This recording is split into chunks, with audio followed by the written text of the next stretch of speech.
If you think prison walls keep criminals contained, you're dead wrong. Because what I'm about to show you will prove that some of the most powerful crime networks in the world operate from behind bars, controlling empires you can't see and influencing lives you'd never suspect. Smash that subscribe button, demolish that like, and comment below if you're brave enough to learn how deep this rabbit hole goes. Because by the end of this story, you'll never look at the justice system the same way again. Let's begin. Officer Jenny Martinez found the body at 6:47 a.m. during her routine morning sweep of Oak Ridge State Penitentiary's segregation unit. She'd worked corrections for 9 years, seen violence that would make civilians vomit, but what was waiting in cell 17 made her hand freeze on her radio before she could call it in. The inmate, Richard Kowalski, was hanging from a bedsheet tied to the ceiling vent. Apparent suicide. Standard protocol would be to secure the scene, call medical, document everything, and move on. But Jenny noticed something that made her skin crawl. Richard's hands were positioned wrong. They weren't hanging limp, as they should be in a suicide. They were clasped together at his chest, fingers intertwined, almost prayerful. And around his neck, partially hidden by the makeshift noose, were bruises. Not from hanging, from strangulation. Someone had killed Richard Kowalski, then staged it to look like suicide. And they'd done it in a maximum security segregation unit, where every cell was supposed to be monitored 24/7. Jenny finally pressed her radio. Code blue, segregation unit, cell 17. We need homicide investigators and a full lockdown. Now! Detective Marcus Webb arrived 2 hours later, accompanied by the FBI's Organized Crime Division. Marcus has spent 15 years investigating prison gang activity, building cases against shot callers who ran criminal enterprises from 6x8-foot cells. He'd seen elaborate hits, complex conspiracies, and corruption that reached from inmates to guards to administrators. But something about the scene felt different. Walk me through it, Marcus said to Jenny as they stood outside the sealed cell. I found him at 6:47. Cell door was locked from the outside, no signs of forced entry. Security cameras for this corridor were functional all night. I've already pulled the footage. And Jenny's expression darkened. That's the problem. The footage shows nobody entering or leaving the cell between lights out at 10 p.m. and when I found him this morning. Richard Kowalski was alone all night. Marcus stepped into the cell, studying every detail. The bedsheet was standard issue, nothing unusual. The knot was professional, someone who knew what they were doing. But those bruises on the neck told a different story. He photographed them carefully, noting the pattern. Fingerprints, definitely. Someone had choked Richard before hanging him. Who was Kowalski? Marcus asked. Low-level dealer. Serving 8 years for distribution. Kept his head down, no disciplinary issues, no known gang affiliations. Nobody we'd expect to be targeted. Marcus pulled out his tablet, accessing Richard's prison records. Clean disciplinary file, minimal communication logs. No visitor records for the past 6 months. On paper, Richard Kowalski was exactly the kind of inmate who served his time quietly and disappeared into the system. But somebody had decided he needed to die, and they'd done it in the most secure part of the facility. I need his cell searched. Every inch. I need his phone records, commissary purchases, work assignments, everything. And I need to know who else is in this segregation unit right now. Jenny consulted her roster. 12 other inmates. All high security risks, gang affiliates, or protective custody cases. The cell on Richard's left belongs to Antonio Vega, shot caller for the Southside 18th Street Gang. The cell on his right belongs to Marcus Chun, enforcer for the Jade Dragon Triad. Marcus felt pieces clicking together. Both major organized crime figures. Both with influence that extends far beyond these walls. What was a low-level dealer doing sandwich between them? I don't know. Cell assignments are handled by the administration. I just supervise. Marcus made a note to investigate who'd approved that particular housing arrangement. In his experience, nothing in a maximum security facility happened by accident. Every cell assignment, every job placement, every interaction was choreographed, either by the official system or by the invisible power structure that really ran the prison. The forensics team arrived and began processing the scene. Marcus stepped back into the corridor, studying the security camera mounted at the end of the hall. It had a perfect view of Richard's cell door. If the footage showed nobody entering, either the camera had been tampered with or someone already inside the cell had killed him. But segregation cells were single occupancy. There was no cellmate, no possible accomplice. Unless someone had been hidden in the cell before lockdown. Marcus pulled out his phone and called the control room. Officer David Park never finished his sentence. The lights in the interview room flickered once, then died completely. Emergency backup power should have kicked in within seconds, but the room stayed dark. Marcus reached for his weapon instinctively, heard movement, then a sickening thud as something heavy hit the floor. When the lights came back on 3 seconds later, David Park was slumped forward on the table, blood pooling beneath his face. A thin wire was embedded in his neck, garrote style, and the door Marcus had closed and locked before the interview stood wide open. Marcus grabbed his radio, shouting for backup, for medical, for a facility-wide lockdown. But even as correctional officers flooded the corridor, even as paramedics tried desperately to save Park's life, Marcus knew they were too late. Park had been killed in the middle of a police interview, inside a secured room, during a supposed lockdown. The message was clear and terrifying. The people running this prison could reach anyone, anywhere, anytime. Park was pronounced dead 12 minutes later.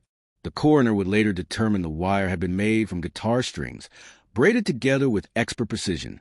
Prison-made, probably crafted months ago, smuggled through security checkpoints, hidden until the moment it was needed, and the surveillance cameras for the interview room corridor, they'd mysteriously malfunctioned for exactly 15 seconds, the precise window when Park's killer entered and escaped.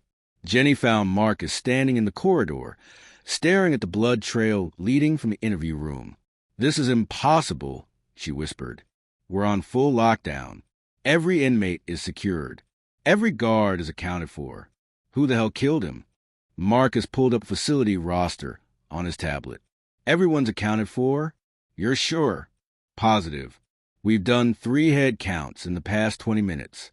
All inmates present and secured in their cells. Then someone on staff did it. Someone with keys, with access to security systems, with the ability to move through the facility without raising suspicion." Jenny's face went pale. "You're saying there's another corrupt officer? How many people are compromised?" Marcus thought about Antonio Vega's words. "Prison walls don't stop us. Guards don't control us. I think we need to consider the possibility that it's not just a few corrupt individuals. I think we're dealing with a systematic infiltration. The gangs haven't just influenced some guards. They recruited an entire network within the correction system." His phone buzzed. It was the FBI's organized crime unit, sending through preliminary analysis of Richard Kowalski's background. What Marcus read made his blood run cold. Richard hadn't been a bookkeeper for street gangs. He'd been a financial analyst, hired straight out of college by a legitimate accounting firm. 6 years ago, he'd been recruited by a multi-state task force to go undercover, to infiltrate prison financial networks by getting himself arrested on fabricated drug charges.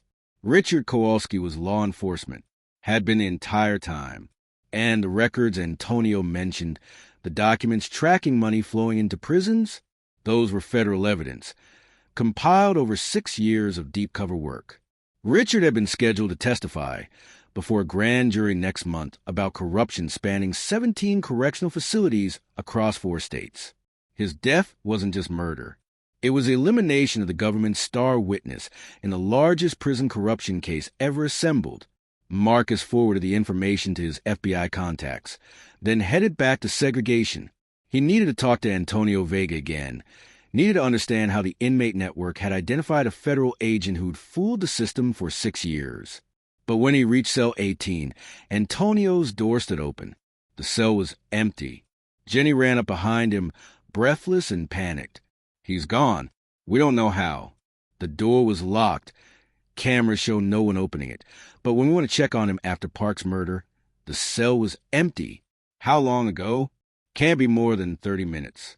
We've searched the entire unit, the adjacent corridors, everywhere he could reasonably reach. He's vanished." Marcus stepped into the empty cell, examining every inch. And there, carved into the concrete wall behind where Antonio's bunk had been, was a message. Check the ventilation system. We've been using it for years. Marcus looked up at the ceiling vent. It appeared sealed, secure with screws that would require tools inmates shouldn't have. But when he climbed onto the bunk and examined it closely, he saw the screws had been replaced with painted wooden dowels, designed to look like metal from a distance. The vent cover lifted away easily. Behind it was a shaft large enough for a person to crawl through. And from the smooth, worn surfaces inside, this passage had been used repeatedly, probably for years. Marcus grabbed a flashlight and peered into the darkness. The shaft branched in multiple directions, a maze of passages connecting different parts of the facility. "Give me building schematics," Marcus ordered. "Complete layouts of every ventilation shaft, every pipe, every utility corridor. If they've been using this system to move around, I need to know where it goes." The schematics arrived 20 minutes later, and what they revealed was staggering. The ventilation system at Oak Ridge State Penitentiary was original to the building's 1960s construction. Decades of renovations and expansions had created a complex network of shafts, many of which were no longer actively monitored or maintained. Someone with knowledge of the system could theoretically move from one section of the prison to another without ever appearing on security cameras. This is how they did it, Marcus said, tracing routes on the schematic. This is how someone got into the interview room to kill Park. This is how Antonio escaped. And this is probably how they got to Richard Kowalski, despite him being in a locked cell. Marcus raised his weapon, but Chin moved with fluid precision, knocking from his hand before he could fire.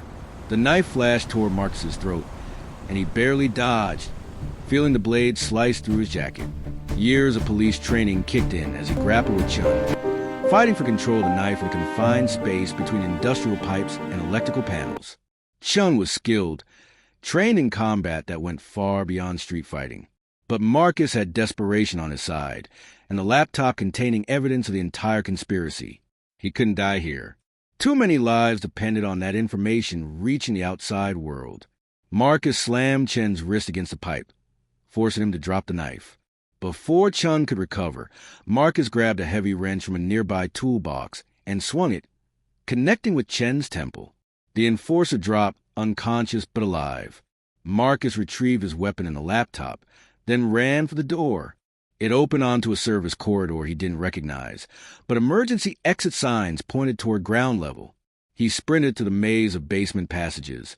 Here in pursuit behind him, voices shouting coordinates and directions through the ventilation system overhead.